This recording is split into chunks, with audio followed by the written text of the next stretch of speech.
Akbar Ali Ilyas Sy Promad, multimilliardaire. Hassan Hirji Jaksian, tompony benina ia Jovena Telma. Zany izy koa zany tompony lakiliany mahatonga ny Gigaok telafo be any Madagasikara, de tompony lakiliany Delestage Karim Barday. Zany ndray resaka sakafo, any amin'ny resaka sakafo zany, zany hoe hatramin'ny zavatra miditra any an-kibonareo dia ny karana no mifehy azy. Hasanaina Yavaroussen Philatex, resaka tany zany, zany manjakazaka amin'ny tany any Madagasikara ary noko fa tompon'ny 700 ny tany any Madagasikara amin'izao fotoana izao. Riaz Hassim Altea, multimilliardaire koa zany amin'ny afera maizina ao an-tanànao.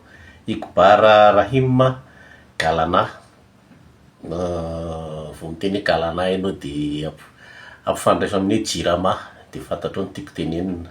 Zany ny responsable ny Delestage ao an-tanànao. Reo ny tany saiko satria reo nisan'ny manan-karena indrindra ao Madagasikara. Tsy gasy ny manan-karena indrindra fa reo avy foloeny ny fananandreo amin'izay gasy manan-karena indrindra. Za tsy hitanisa hoe izy manan-karena indrindra amin'ny gasy, fa be dia be koa manafina karatra aho, manafina jokely zao fitenenana, fa tsy atsy manenjika gasy zany fa ny ankarana ihany. Reo mila fingorona raha tianareo mbola iverina zany io Madagasikara ny malagasy zany. Ny olana dia matanjaka be izy satria voavidiny daholo zao rehetra zao, ary ny institution rehetra misy ao Madagasikara na ny amin'izao fotoana izay milaza azo nomena fahefana ireo dia izy ihany no ambadika ireo.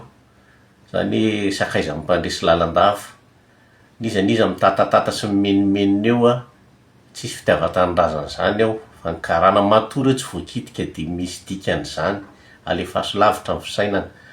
Dia milaza nareo hoe efa maninona no tany manan-karena nefa zao ny farany. Ny antony dia tsotra be, raha trandrahana zany be milanga sy tsy miroro zany, mbola afaka 10 taona zany vao hisy vokany. Ny zava-misy tsisy fitondrana maharitra 10 taona zany ao Madagasikara, dia manao calcul, manao kajikajy mitondra zany hoe raha zao izy mitondra afaka 10 taona ny vokatra vao mety iseho, fa mety tsy azo anjara intsony izy.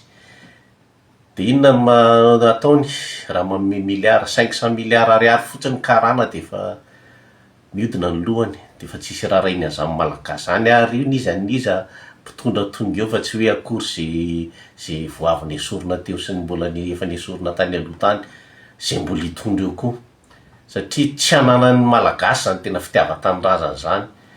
Fa na kolotsaina napetraka atao amintsika ny hoe zay tonga ambony dia manitsaka any ambany dia misehosehoany, efa raiky tapisaka zany. Zay mpitondra rehetrarehetra raha tsy haka ohatra fa tsy le fitondrana Rajoelina teo ahy.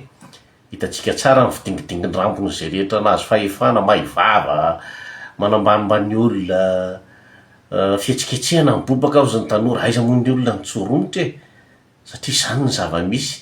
Fa tsy le fitondrana Rajoelina teo, fa zay fitondrana mifandimby teo dia izany, satria milliardaire tapitapoka daholo ary minoana reo.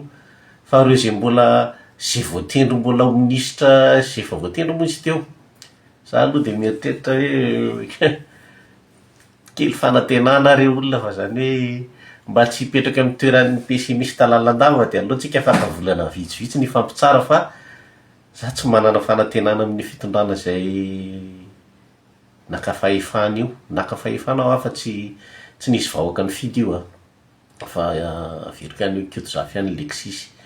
Fa io rehefa ny Assemblée nationale nitsahandreo ny ravana, dia misy antony eo satria io ny Assemblée nationale io ny tena fohy be amin'ny mahafiasa mpangalatra, mpandravarava, mpanao zavatra maizina rehetra ao amin'ny firenena io.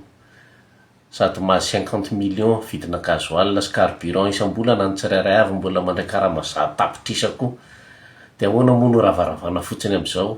Misy antony raha mika moa tsy nandravana io fa dia izay no tiako tenenina hoe za tsy dia ny gasy loatra ny olana amiko, satria ny toe-tsain'ny malagasy izay mitondra tsy hiova mihitsy, fa ny fanovana rafitra amiko dia fanovana rafitra afahana manilika ny karana mba tsy hampiasa ny volabeany hividy an'ireo marivo salosana malagasy zay maka fahefana.